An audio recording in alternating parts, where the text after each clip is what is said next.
गोपाल सिंह एक रिटायर्ड अध्यापक है। सुबह 10 बजे तक वे एकदम स्वस्थ प्रतीत हो रहे थे। शाम के 7 बजते बजते तेज बुखार के साथ साथ वे सारे लक्षण दिखाई देने लगे जो एक कोरोना पॉजिटिव मरीज के अंदर दिखाई देते हैं। परिवार के सदस्यों के चेहरों पर खौफ साफ दिखाई पड़ रहा था। उनकी चारपाई घर के एक पुराने बड़े से बाहरी कमरे में डाल दी गई, जिसमें इनके पालतू कुत्ते मार्शल का बसेरा है। गोपाल जी कुछ साल पहले एक छोटा सा घायल पिल्ला सड़क से उठाकर लाए थे और अपने बच्चे की तरह उसे पाला और उसका नाम रख दिया मार्शल। इस कमरे में अब गोपाल जी, उनकी चारपाई और उनका प्यारा मार्शल है।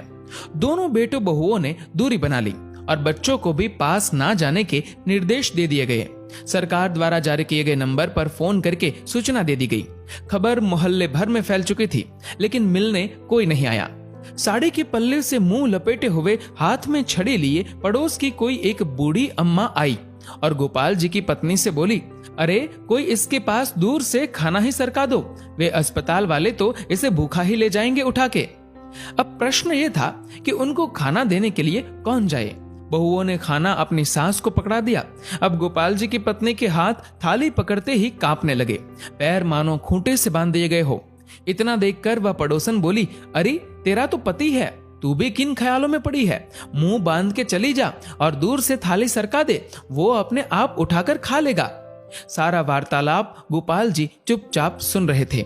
उनकी आंखें नम थी और कांपते होठों से उन्होंने कहा कि कोई मेरे पास ना आए तो बेहतर है, मुझे भूख भी नहीं है। इसी बीच एम्बुलेंस आ जाती है और गोपाल जी को एम्बुलेंस में बैठने के लिए बोला जाता है। गोपाल जी घर के दरवाजे पर आकर एक बार पलटकर अपने घर की तरफ देखते हैं। पोती पोते पहली मंजिल की खिड़की से मास्क लगाए दादा को निहारते हुए और उन बच्चों के पीछे सर पर पल्लू ओढ़े उनकी दोनों बहुएं दिखाई पड़ती है। घर के दरवाजे से हटकर बरामदे पर दोनों बेटे काफी दूर अपनी माँ के साथ खड़े थे। विचारों का तूफान गोपाल जी के अंदर उमड़ रहा था। उनकी पोती ने उनकी तरफ हाथ हिलाते हुए टाटा एवं बाय बाय कहा। एक क्षण को उन्हें लगा कि जैसे जिंदगी ने अलविदा कह दिया हो। गोपाल जी की आंखें लबलबा उठी। उन्होंने झुककर अपने घर की दहलीज को चूमा और एम्बुलेंस में जाकर बैठ गए। उनकी पत्नी ने तुरंत पानी से भरी बाल्टी घर की उस दहलीज पर डाल दी जिसको गोपाल जी चूमकर एम्बुलेंस में बैठे थे। इसे तिरस्कार कहो या मजबूरी, लेकिन यह दृश्य देखकर कुत्ता भी रो पड़ा और उसी एम्बुलेंस के पीछे पीछे हो लिया जो गोपाल जी को अस्पताल लेकर जा रही थी। गोपाल जी अस्पताल में 14 दिनों के ऑब्जर्वेशन पीरियड में रहे। दोबारा टेस्ट किया गया तो उनकी रिपोर्ट सामान्य थी। उन्हें पूर्णतः स्वस्थ घोषित करके छुट्टी दे दी गई। जब वह अस्पताल से बाहर निकले तो उनको अस्पताल के गेट पर उनका कुत्ता मार्शल बैठा दिखाई दिया। दोनों एक दूसरे से लिपट गए।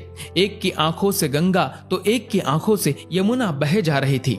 जब तक गोपाल जी के बेटों की लंबी गाड़ी उन्हें लेने पहुंचती, तब तक वो अपने कुत्ते को लेकर किसी दूसरी दिशा की ओर निकल चुके थे।